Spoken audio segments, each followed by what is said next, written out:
Olá pessoal, tudo bem? Eu sou o professor Heber Simei e estou aqui para lecionar a disciplina de evangelismo. A partir desse momento, então, nós vamos estudar essa matéria para a gente ter as definições a respeito dessa tarefa tão importante que o Senhor concedeu à igreja. No nosso percurso de hoje, nós vamos trabalhar, antes de mais nada, o que é o Evangelho, né? Vamos pegar a etimologia desta palavra, desde a sua origem lá no grego, até a gente chegar ao sentido que ela tem hoje para a gente.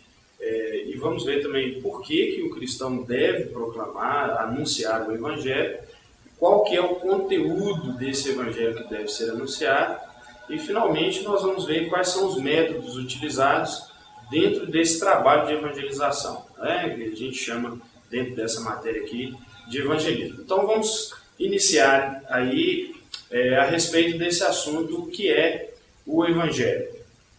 O Evangelho, na verdade, ele vem de um termo grego utilizado antes mesmo dos Evangelhos do Novo Testamento serem escritos. O termo já era utilizado amplamente na cultura grega. A palavra grega para evangelho é euangelion, e esse termo ele era utilizado na antiguidade para se referir às oferendas que os homens ofereciam aos deuses. Então era uma espécie de oferta que os homens, em gratidão aos deuses, eles iam lá e ofereciam como se fosse uma libação. Com o passar do tempo, com o decorrer dos anos, esta palavra foi assumindo outro significado.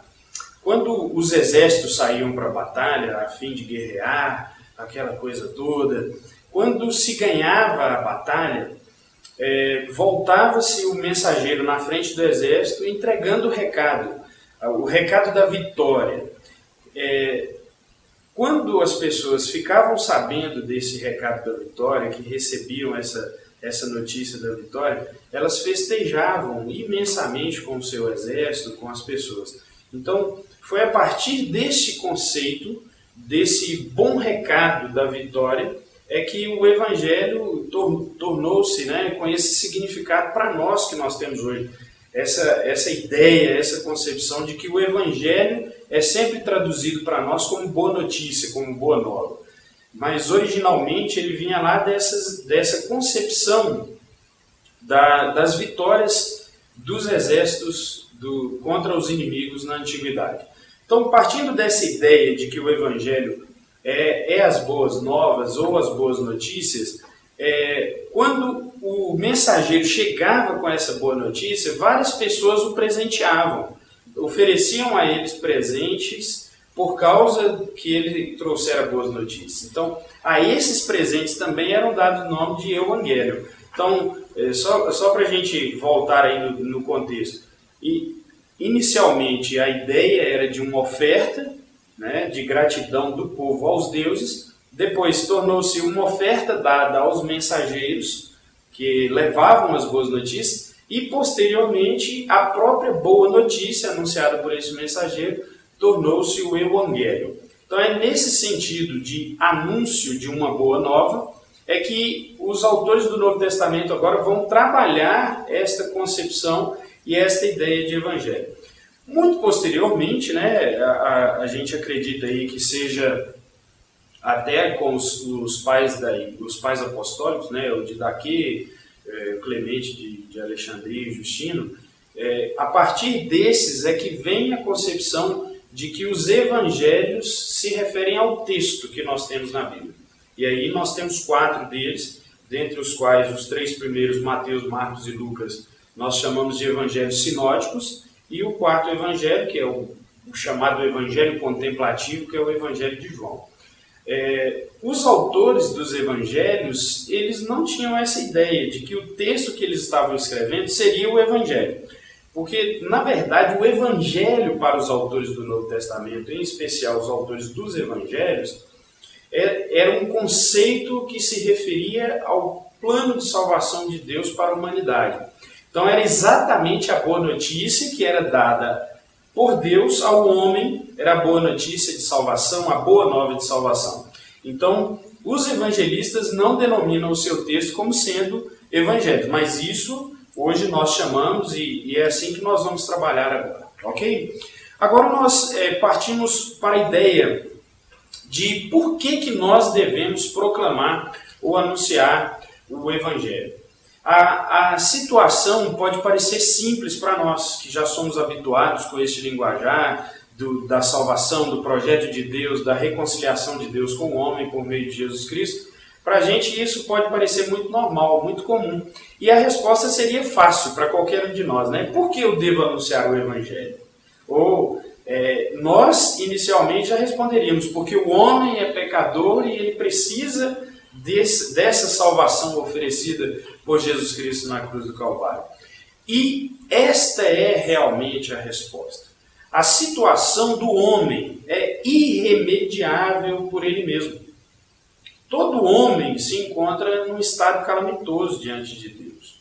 Ao nascermos, a própria Bíblia já nos instrui que no nosso nascimento nós já somos concebidos em pecado. E o que isso significa? Significa que o nosso respirar é uma afronta a Deus. O nosso viver, viver físico, né, que eu digo, já é uma afronta a Deus. Então, o Evangelho, ele é esta boa notícia. Mas que boa notícia é essa? Se a situação do homem é irremediável, se a situação do homem é impossível dele se salvar, que boa notícia seria essa? Na verdade, a boa notícia entra exatamente agora, porque Deus, no seu plano maravilhoso de salvação, Ele mesmo se torna homem, carne, e assume o preço que nós não damos conta de pagar. Aquilo que o homem não consegue pagar é o que Deus, na sua encarnação, vem propor para o homem. Por isso que nós chamaremos esse Evangelho de boa notícia. E a boa notícia ainda é melhor, porque ao contrário das demais religiões, o Evangelho de Jesus Cristo não é um esforço humano para encontrar-se com Deus. O Evangelho de Jesus Cristo não é uma garantia de que o homem pode se encontrar com Deus, não. O Evangelho de Jesus Cristo também não é um peso sobre as costas do homem, dizendo que se ele fizer tais e tais coisas, ou se ele estiver em tais e tais preceitos, ele consegue novamente se reconciliar com Deus. Isso não é o Evangelho. O Evangelho é o oposto disso. Quando nós vamos para o relato de Adão no Jardim do Éden, logo após comer o fruto proibido e descobrir que estava nu, a ação de Adão é a representação da ação do homem hoje. A ação dele é qual? Esconder-se de Deus. Isso é o processo natural de quem peca contra um Deus santo. A santidade de Deus é afrontada quando o homem peca. Por isso, quando Adão descobre a sua nudez e também de sua mulher Eva, a ação deles não é ir até Deus ou sacrificar algum animal para chegar-se a Deus, até porque essa questão do sacrifício ela é posterior, depois quando Deus os ensina a fazer isso, mas ele não toma nenhuma atitude de voltar-se a Deus. É o contrário, ele toma a atitude de recuar, de se esconder. E aí a Bíblia nos relata que na viração do dia, o que houve? Deus vai até o homem e pergunta para ele, onde estás? Esta ação no Éden, ela é uma representação da obra maravilhosa de Jesus Cristo sobre a vida do homem. A ação de salvar, ela depende de Deus, ela pertence a Deus. Como está escrito em Jonas capítulo 2, verso 9, ao Senhor pertence a salvação. Ou seja, o ato de envolver o homem neste projeto de reconciliação, ele parte de Deus. Ao contrário das demais religiões, como eu já disse. As outras religiões impõem peso sobre o homem de tal forma que ele se sente na obrigação e na responsabilidade de fazer coisas para agradar ao seu Deus. Quando, na verdade, nós temos o Evangelho de Jesus Cristo, que nos mostra que Deus fez, Deus tomou as ações e as atitudes para reconciliar consigo o homem, para trazer o homem de volta. Então, esta é a grande diferença que nós encontramos do cristianismo. O cristianismo é Deus que se faz homem para pagar o preço que o homem devia no lugar do homem, a fim de reconciliar este homem que antes era pecador, mas agora justificado em Jesus Cristo, novamente no seu relacionamento com Deus. E aí a gente também tem que se lembrar que nós devemos pregar o Evangelho, porque no meio desta humanidade perdida, Deus tem aqueles que são seus filhos. E quem são esses que são os filhos de Deus? São aqueles que crerão no seu nome. São aqueles que crerão na palavra do Evangelho. Aqueles que invocarão ao nome do Senhor ao ouvirem a palavra do Evangelho, como Paulo diz em Romanos capítulo 10, que todo aquele que invocar o nome do Senhor será salvo. Portanto, no meio dos perdidos estão salvos, aqueles que ouvirão e crerão, e aprove ao Senhor salvar os seus por meio da pregação do Evangelho. Por isso é que nós devemos proclamar, por isso é que nós devemos anunciar, por isso que nós devemos evangelizar, porque nós que estamos aqui, eu, você, todos nós jamais saberemos quem são aqueles que o Senhor irá trazer para o Evangelho. Jamais saberemos quem são aqueles que irão crer no Evangelho de Jesus Cristo. Por isso é nosso dever, agora que já estamos reconciliados, esclarecidos, iluminados pela palavra do Senhor, anunciar e divulgar este Evangelho, a fim de que outros também participem desta vida nova com Jesus Cristo. Então, algumas pessoas até pensam assim, depende agora da linha teológica, alguns que creem na doutrina da predestinação, que o Senhor é quem escolhe aqueles que serão salvos, outros que creem na doutrina do livre-arbítrio, que depende do homem dizer sim ou não para Deus. Independente dessa doutrina, nós não sabemos quem são, ou seja, os eleitos, ou seja, aqueles que irão escolher dizer sim para o Senhor, nós não sabemos. Portanto, a nossa tarefa, a nossa missão se restringe ainda apenas em proclamar e anunciar o Evangelho de Jesus Cristo. Proclamação do Evangelho também tem uma outra característica. Além de salvar aqueles que pertencem ao Senhor antes da fundação do mundo, ela tem também, o Evangelho tem também a característica de anunciar ao ímpio o seu estado de rebelião contra Deus. Ou seja, a consequência deste estado de rebelião, que é a morte eterna. É apenas por meio da proclamação do Evangelho que os justos serão salvos, e é apenas por meio da proclamação do Evangelho que os ímpios terão seus olhos escancarados para o seu ato de rebeldia contra o Senhor. Agora nós vamos para a próxima etapa da nossa caminhada dentro da nossa matéria, que é: para quem que eu devo anunciar esse Evangelho? Inicialmente, essa resposta também já está clara para nós, né? Porque nós já acabamos de falar. Só que nós precisamos agora fazer a leitura de um texto bíblico da Palavra de Deus. Em Mateus capítulo 28, verso 19, o Senhor nos deixou a seguinte mensagem: portanto, ide, fazei discípulos de todas as nações, batizando-os em nome do Pai, e do Filho e do Espírito Santo, e ensinando-os a guardar todas as coisas que vos tenho ordenado. Quando o Senhor nos dá esta tarefa, que nós chamamos isso de a grande comissão, nós passamos a entender agora qual o real papel, qual o verdadeiro papel da igreja estar na terra. Abrindo um parêntese, se nós formos para o grande sermão profético de Jesus, no Evangelho de Mateus, no capítulo 24, nós vamos encontrar lá um texto clássico, conhecidíssimo de todos os evangélicos. Esse texto diz o seguinte: e então o Evangelho do Reino será pregado a todas as nações, e depois disso virá o fim.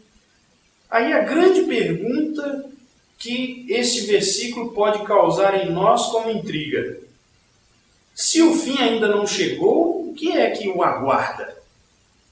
A resposta está no próprio texto. Se o fim ainda não chegou, é porque o Evangelho do Reino ainda não foi divulgado a todas as nações. Isso é o fato. Portanto, quando nós, como cristãos, já fomos iluminados pelo conhecimento da Palavra de Deus, somos instigados à proclamação do Evangelho, a pergunta é: para quem? Para quem eu devo anunciar esse Evangelho? E a resposta está nas palavras de Jesus, Nós temos que anunciar este evangelho a todas as nações. Esse é o papel da igreja, o papel fundamental da igreja. Aí, algumas pessoas que acabam se tornando mais radicais, né?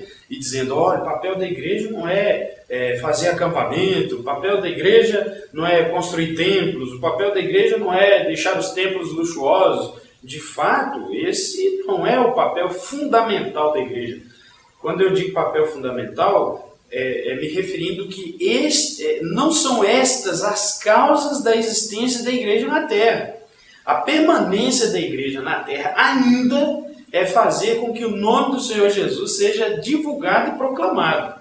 Porque depois que esta tarefa, esta missão acabar, aí o Senhor volta, aí o Senhor vem.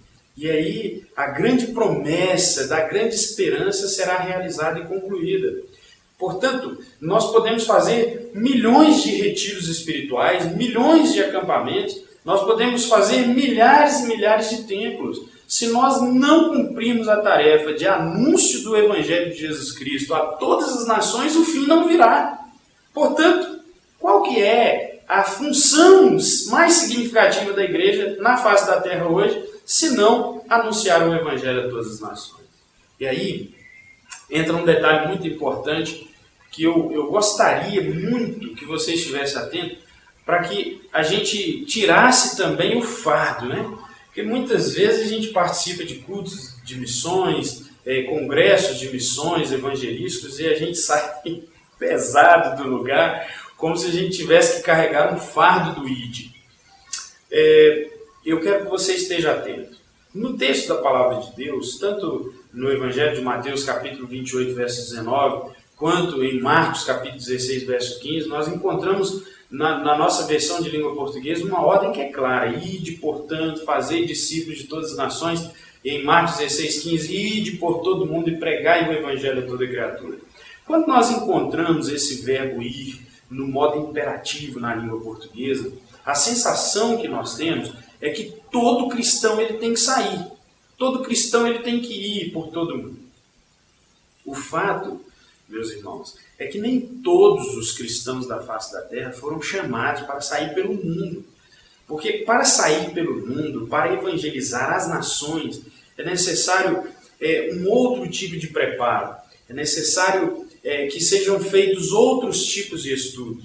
Talvez, em uma oportunidade posterior, vocês estudarão o conceito de missões, de missão integral dentro deste curso, mas não é esse o nosso assunto para agora. Mas eu gostaria de adiantar para vocês que esta tarefa de ir, ela não compete a todos os filhos de Deus, ela não compete a todos que foram chamados por Deus. O que compete a todos que foram chamados por Deus? Aí eu gosto de fazer um paralelo com a passagem de João capítulo 3, quando Jesus estava conversando com Nicodemos. E ele cita algo muito importante no verso número 8, quando a palavra de Deus diz o seguinte, que o vento sopra onde quer. Você ouve a sua voz, mas não sabe nem de onde vem, nem para onde vai. E Jesus finaliza o texto dizendo o seguinte: assim são os guiados pelo Espírito. É fundamental que no processo de evangelização, que no trabalho da proclamação do Evangelho, os cristãos sejam guiados pelo Espírito Santo. Isso é que é mais importante. Existem pessoas que estão indo pelo mundo, mas estão indo como turistas. Levam câmeras fotográficas, registram, fazem vídeos, fazem filmes, mas estão indo como turistas. O valor fundamental do ir está aqui, em antes de ir, ouvir. Ouvir a voz do Espírito. Porque o Espírito é que vai nos conduzir por onde Ele quer. Portanto, ao traduzirmos o texto, tanto de Mateus 28, 19, quanto de Marcos 16, 15, nós vamos encontrar esse verbo ir, não no imperativo, como ele está traduzido nas nossas escrituras. O verbo está no particípio do presente. Isso traduziria-se da seguinte forma: indo, portanto, fazei discípulos. Se o verbo é indo, no particípio do presente, isso significa que nós temos que ir. Ir para onde? para onde o Espírito soprar, para onde o Espírito mandar, para onde o Espírito de Deus direcionar. Mas então, pastor, professor, qual seria a ordem de Deus nesse texto? A ordem de Deus é clara: fazer discípulos. E no texto de Marcos, pregar o Evangelho a toda criatura. O que isso significa então? Significa que, independente do lugar onde você, cristão, estiver, Deus te usará para fazer discípulos e para pregar o Evangelho. Então, o peso da ordem de Jesus não está no ir, não está no sair, mas o peso da ordem de Jesus está no fazer discípulos, está no pregar o Evangelho. É nisso que nós temos que nos concentrar. Porque o direcionamento para o lugar onde devemos ir é o Espírito de Deus que vai dar. Existem pessoas que se convertem ao Senhor Jesus hoje, ficam 50 anos na mesma igreja, ficam 50 anos no mesmo lugar, no mesmo bairro, morando na mesma casa. Existem outras pessoas que se convertem ao Senhor Jesus hoje e daí a 5 anos já estão anunciando o Evangelho em outro país. Qual que é o valor maior? Desse que com 5 anos de Evangelho já está em outros países pregando, ou desse que com 50 anos ele nunca saiu do seu bairro? O valor está em pregar o Evangelho e em fazer discípulos, não necessariamente na distância que se percorre, porque não é o tanto de quilometragem rodado que vai nos galardoar no céu. Não é a quilometragem que nós percorremos que vai garantir a quantidade de pessoas que serão salvas, não. Se nós cremos que o nosso Senhor é aquele que concede os dons para a edificação do corpo de Cristo na terra, então nós temos que entender o seguinte, que a proclamação do Evangelho por toda a terra é de responsabilidade da igreja, mas nós não podemos sair desbaratinados pelo mundo afora sem antes ouvir a voz do Espírito de Deus. Existem pessoas dentro de nossa casa que precisam ser salvas. Existem vizinhos nossos que precisam ser salvos. Existem pessoas que estão debaixo dos viadutos que precisam ser salvas. Mas também existem indígenas, existem comunidades ribeirinhas, existem ciganos, assim como existem os nossos irmãos que estão em outros continentes, em outros países, irmãos que estão lá presos no cinturão da resistência, dentro da janela 1040, irmãos que estão presos por outras religiões enganosas. Então, o Espírito do Senhor, nós temos que crer assim, que Ele habita sobre toda a terra. E Ele direcionará a sua igreja a todas as nações. O que nós precisamos é estar dispostos, à disposição do nosso Senhor, capazes de ouvir o sopro do Espírito, para que Ele nos conduza onde Ele quiser nos direcionar. A outra questão de a quem eu devo anunciar o Evangelho, né, que especificamente é óbvio que é a todas as nações, mas eu preciso também compreender que em cada espaço onde eu estiver, cada espaçozinho que eu me posicionar, que eu me colocar como servo do Senhor, eu devo anunciar o Evangelho. Nós sabemos que o Evangelho de Jesus Cristo vai chegar a todas as nações, porque isso é bíblico. Para ocorrer o tempo do fim, para chegar ao fim, o Evangelho chegará a todas as nações. Mas nós temos que entender também que nem todo indivíduo, particularmente, ouvirá falar de Jesus. Aí vem aquela grande pergunta, né? Mas o que será então daqueles que nunca ouviram falar de Jesus? Olha, meus irmãos, o que nós temos que compreender é que atualmente no nosso mundo, muitas pessoas hoje morrem sem ouvir falar do Evangelho de Jesus. Muitas pessoas estão morrendo sem nem saber quem é Jesus, sem nem ao menos ouvir falar da história da existência deste homem chamado Jesus. Só para os irmãos terem uma ideia, eu citei há pouco a janela 1040, que é o chamado cinturão da resistência. Em uma pesquisa recente, aproximadamente entre 2013 e 2015, foi feita uma pesquisa, mais de 2,5 1,7 bilhões de habitantes apenas nesse pedaço chamado Cinturão da Resistência nunca ouviram falar de Jesus. Ou seja, quase a metade da população da Terra. Se nós pararmos para pensar nisso, quantas pessoas estão morrendo sem ouvir falar de Jesus?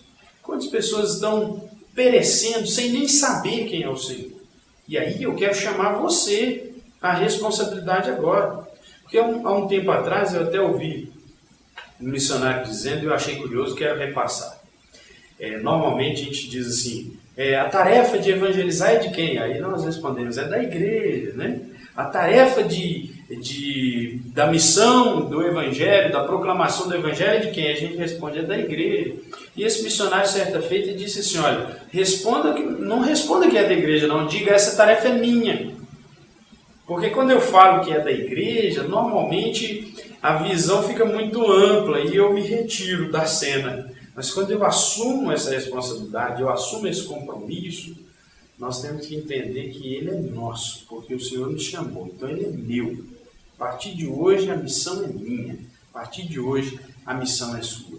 Mas então, se essas pessoas estão morrendo sem ouvir falar de Jesus, será que elas terão uma outra oportunidade após a morte? Será que vai acontecer alguma coisa quando o Senhor voltar, os mortos ressuscitarão? E ao serem ressuscitados esses mortos, o Senhor proclamará o Evangelho para eles e eles terão a oportunidade de aceitarem a Cristo? Não, meus irmãos, não. Essa tarefa é para agora. Por isso que essa tarefa é minha. Porque essa tarefa ela só é possível enquanto estamos em vida. Em Hebreus capítulo 9, está escrito que lá no verso 27, porque ao homem está ordenado morrer apenas uma vez, vindo depois disso uma segunda chance?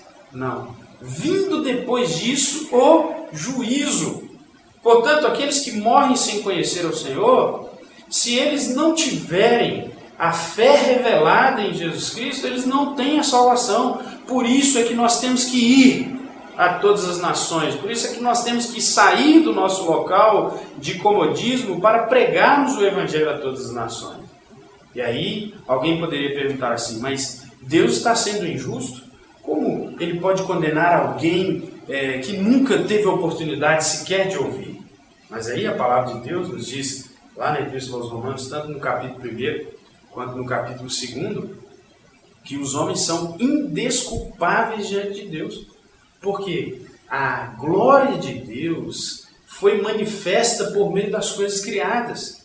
Os homens viram, mas não o glorificaram. Pelo contrário, transformaram a glória desse Deus incorruptível em imagens, em obras corruptíveis. E transformaram esse Deus em aves, quadrúpedes e répteis, e por isso estão adorando. Portanto, cada homem é indesculpável. E ainda no capítulo 2, a palavra vai dizer que quando o Senhor cria o homem, ele coloca no coração e na consciência do homem a sua lei moral. Portanto, ninguém tem desculpa de chegar diante de Deus e saber e dizer que não sabia, que Deus não sabia que Deus existia, não sabia que havia o caminho da salvação, o caminho da retidão.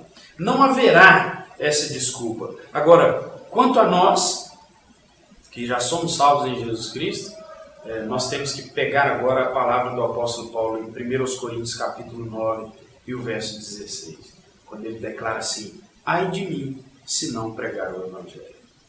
Se nós tivermos isso em nossa consciência, nós vamos assumir dia a dia o nosso papel de proclamar o Evangelho de Jesus Cristo, de evangelizar a todas as pessoas, a começar por aqui, até os confins da terra. Portanto, o Evangelho de Jesus Cristo, ele precisa ser anunciado a todas as pessoas. Agora, meus irmãos, nós vamos para uma etapa muito importante para a gente terminar de formular os nossos conceitos a respeito do Evangelho, já que a nossa disciplina é de evangelismo. Então, terminaremos de formular agora o nosso conceito de Evangelho para passarmos para a próxima aula. Nós vamos ver agora qual que é o método de anunciar o Evangelho, né? Nós vivemos numa sociedade que tem método para tudo. Não sei se vocês já observaram isso, né? Existe o método de evangelização, existe o método de crescimento da igreja, existe o método de arrecadar ofertas e por aí vai, etc. e tal. Nessa geração, então, de métodos, o que nos sugere é uma geração pragmática, que faz as coisas pensando nos seus resultados, que faz as coisas pensando nos seus objetivos e nos seus lucros. É como se a visualização ministerial ela se baseasse nos resultados que isso vai trazer para a minha vida, ou para o meu status, ou para o meu ministério, em termos daquilo que as demais pessoas vão ver em mim. Porém, quando se refere ao Evangelho de Jesus Cristo, nenhum momento na Bíblia nós vamos encontrar nenhum relato bíblico afirmando que exista um método para se anunciar o Evangelho que não seja a proclamação ou o anúncio. No texto grego nós vamos encontrar o verbo, que é o verbo querisso. Esse verbo querisso, ele significa pregar, proclamar, anunciar. Desde o próprio Cristo até a prática dos seus apóstolos que vieram depois dele, todos eles utilizaram o mesmo método. Que método era esse? De anunciar ou de proclamar o Evangelho. Afinal, o apóstolo Paulo, escrevendo em Romanos capítulo 10 e o verso 17, ele diz lá que a fé vem pelo ouvir, e o ouvir a palavra da pregação, ou a palavra da proclamação, a palavra da anunciação. Portanto, não existem métodos ou chamarizes, digamos assim, para atrair as pessoas à mensagem do Evangelho. O que tem acontecido? Por causa de muitas vezes da dureza da palavra do Evangelho, muitas pessoas estão fazendo adequações ou ajustes para trazer a atenção das pessoas para o Evangelho. E aí é onde mora o grande risco, o grande perigo que a igreja não pode entrar. Quando nós nos referimos à palavra do Evangelho, nós estamos nos referindo a uma obra que é de Deus. Ela não é uma obra do homem. Ela não é algo que veio do homem para o homem, mas é algo que veio de Deus para o homem. O que está escrito em João capítulo 1, no verso 1? No princípio era o verbo. O termo grego logos. Em outras traduções, na NVI, por exemplo, vai traduzir como a palavra. No princípio era a palavra. E a palavra estava com Deus e a palavra era Deus. Quando nós proclamamos o Evangelho, quando nós anunciamos o Evangelho, o que tem que sair de nossa boca é o Logos de Deus. É Jesus Cristo encarnado, conforme está no verso 14 desse mesmo texto já citado. E o Logos, o Verbo, a palavra se fez carne e habitou entre nós cheio de graça e de verdade. E vimos a sua glória, glória como do unigênito do Pai. Quando nós encaramos a palavra do Evangelho, a palavra da anunciação assim, é desta forma que ela tem que sair de nossa boca. É desta forma que ela tem que ser anunciada para o homem pecador. Portanto, o anúncio do Evangelho, ele normalmente é um anúncio feito por meio de palavra. Óbvio que nós temos que considerar o modo como essa palavra é dita, as suas transmissões, se ela vai ser escrita, se ela vai ser sinalizada, se ela vai ser verbal, se ela vai ser oral, por meio de placas e etc. E tal. Não é o modo como eu me apresento, não é o método que eu utilizo que vai dar ou gerar os resultados esperados. O apóstolo Paulo, escrevendo aos Coríntios, ele diz lá que Paulo plantou, Apolo regou, mas o crescimento quem deu? Foi Deus. Porque o poder é dele para salvar, o poder é dele para fazer crescer. Portanto, quando nós anunciamos o Evangelho, nós estamos transmitindo o poder de Deus. Agora, o efeito deste poder na vida do indivíduo que ouve, aí pertence ao Senhor. Aí é com Deus, é o Senhor quem vai continuar ou dar a continuidade nesse projeto de salvação. Sendo assim, então, nós não precisamos fazer nenhum tipo de complemento ao Evangelho de Jesus Cristo. Nós temos que apenas anunciar, porque muitas vezes a gente quer complementar para ver quais serão os resultados, quando na verdade nós estamos mesclando o Evangelho de Jesus. E ele deixa de ser puro. Se ele deixa de ser puro, ele também deixa de ser poderoso, porque ele já não é mais o Evangelho de Jesus. Ele passa a ser um outro Evangelho. Então, muitas vezes nesse afã de querer multiplicar a igreja, de querer aumentar o número de frequentadores, a membresia, quantidade de pessoas batizadas, o que nós estamos muitas vezes fazendo? Negociando a verdade do Evangelho e trocando por uma mentira, para que as pessoas se sintam atraídas a participarem conosco. Aí já não é mais de uma mensagem verdadeira, já não é mais de uma mensagem de Jesus Cristo. Então, a questão da proclamação do Evangelho não é fazer aquilo que dá certo, mas é fazer aquilo que nós fomos ordenados a fazer. Não é fazer aquilo que nós achamos que temos que fazer, mas é fazer aquilo que o Senhor nos instruiu que deveríamos fazer. Então, o Evangelho não serve para fazer os nossos empreendimentos darem certo. O Evangelho não foi feito para isso. Ele é o poder de Deus para salvar o pecador da condenação eterna mediante a fé, melhor dizendo, naquilo que ele ouviu. E como que ele vai crer em algo que ele ouviu, se esse algo que ele ouviu está misturado e deixou de ser poderoso? Portanto, a mensagem do Evangelho ela precisa ser simples e bíblica. A partir do momento que nós tratamos o Evangelho assim, como a palavra bíblica revelada por Deus nas Escrituras, aí sim esse Evangelho tem poder para salvar o mundo. Talvez você esteja perguntando nesse momento. Então, qual seria essa mensagem pura do Evangelho? Qual seria esse conteúdo puro do Evangelho para anunciarmos a fim de que ele exerça o poder de Deus para salvar aquele que ouve? Esse é o tema da nossa próxima aula. O conteúdo do Evangelho. E aí nós veremos passo a passo a obra do Senhor Jesus Cristo e como que isso deve ser levado, transmitido ao ouvido do pecador, a fim de que o Espírito Santo faça a obra em seu coração. Que Deus abençoe e até a próxima aula.